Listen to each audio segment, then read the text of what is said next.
Bang! Leaves Knives. I'm Jared, and this is the Urban EDC PENA X Series Caballi. I know I probably butchered it, but it is basically a little GENT knife, a premium GENT knife. Now we're going to go into the good things and the bad things about it. So first off, it has M390 steel, and it's done by Riyadh. So for the most part, Riyadh does a really good job with their heat treats. I know somebody brought it to my attention that that Brian tested a couple that came a little bit low. I forget what steel. I think he said S90V, but you know, compared to a lot of other companies, and I don't know, those might have been just some outliers. But for the most part, Riyadh does a really good job with their heat treat. I've tested a bunch of their knives, and most of them have done well. But I have had some inconsistencies when testing the exact same model and everything. But, you know, for the most part, like I said, they do a pretty good job with their heat treat.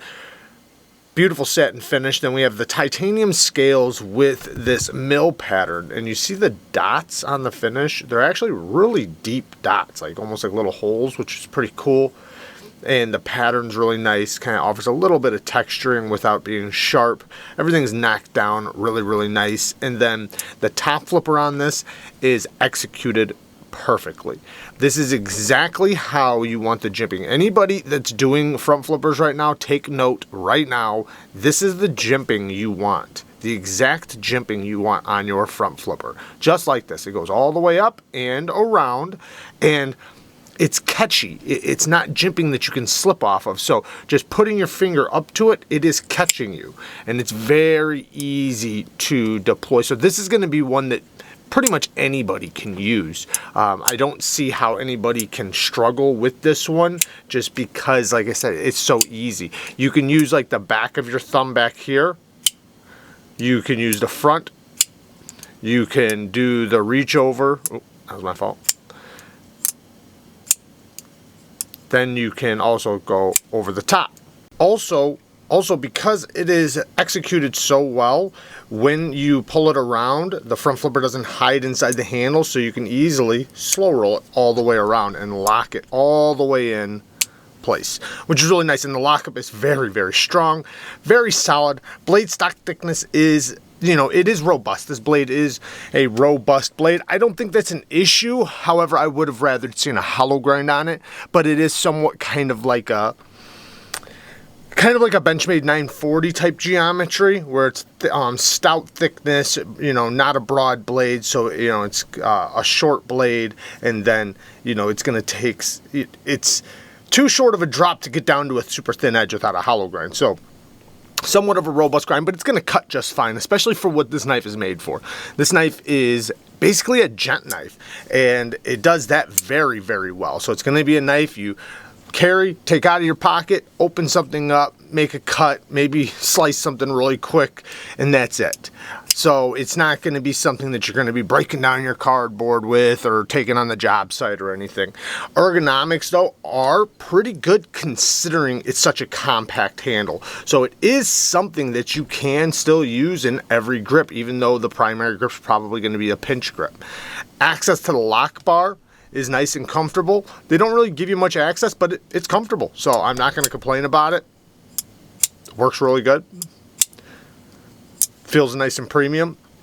Then you have a titanium milled pocket clip that, and then also, a hidden lanyard pin back here. So if you wanted a lanyard, you could just tie it around that pin. All in all, solid little knife. It feels very tough for a gent knife. So it's almost like a beautiful gent knife that's also got a little bit of toughness to it. Now, let's talk about some negatives, or one more positive. T8 all the way around. I absolutely love to see T8 hardware all the way around, and it's good looking hardware. They executed it perfectly. Now let's talk about some of the negative things. One, you guys already know this is coming. Sharpening tool and plunge grind. I don't know why this is a thing. Like, in 2023, I don't know why this is a thing. The plunge grind hits the edge. it goes from here and then hits the edge, because I don't know if they just don't understand what I'm saying when I'm talking about plunge grinds and sharpening choils. When you sharpen this, especially because it's thick behind the edge, it's going to create a huge smile. So the first time you sharpen this, it's going to look ugly. Now, that's not that big of a deal if the next thing wasn't there, which is the stop pin is right behind the edge. So it makes it to where now if I do sharpen it, when I create a smile, right, a big old smile and it looks gaudy, I can't fix it. I can't Dremel this out or file this out and put a sharpening notch there, because that's where the stop pin is. So is it that big of a deal? No, but to me it is. To me, but to most people it's not, because most people are going to sharpen this up. They're going to keep it at the exact same angle. They're not going to lay back the angle. And they'll probably get a couple good sharpenings out of it before, you know, it really poses an issue. At least 2 sharpenings, maybe, yeah, about 2 before it poses an issue. So that's a lot of life from this type of steel. So especially with the type of use people are going to be using it for. But for the people that do use their knives constantly all day and are going to want to lower back the edge angle and possibly resharpen it, you know, every couple months, yeah, it poses an issue. But all in all, though, solid knife. Now, I do have one other complaint. Well, you know, I said I'd rather a hollow grind, right? I prefer that, but I don't think that's that big of a deal. I think this thing will cut just fine, especially with a proper edge angle, which, you know, the edge that's on it's done very well. But I do have one other complaint, and that is the price is a little bit on the higher side. Now, I would say, yes, I understand it's Urban EDC, and 2, it's PENA, and PENAs are usually between $280 and $300. So it's not like overwhelmingly high, but when we recently see knives like this coming out for, what is this, $230 up to $260 or $250 or something, yeah, about $250 or something like that, right around there, depending on which model you get.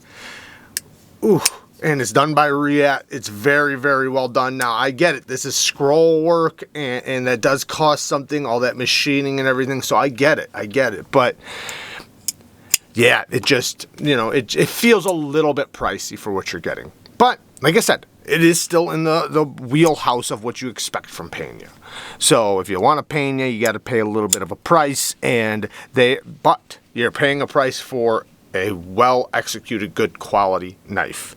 I do have my nitpicks, but other than that, you know, it's a phenomenal knife. I do like it, and I don't think that 300 is absurd.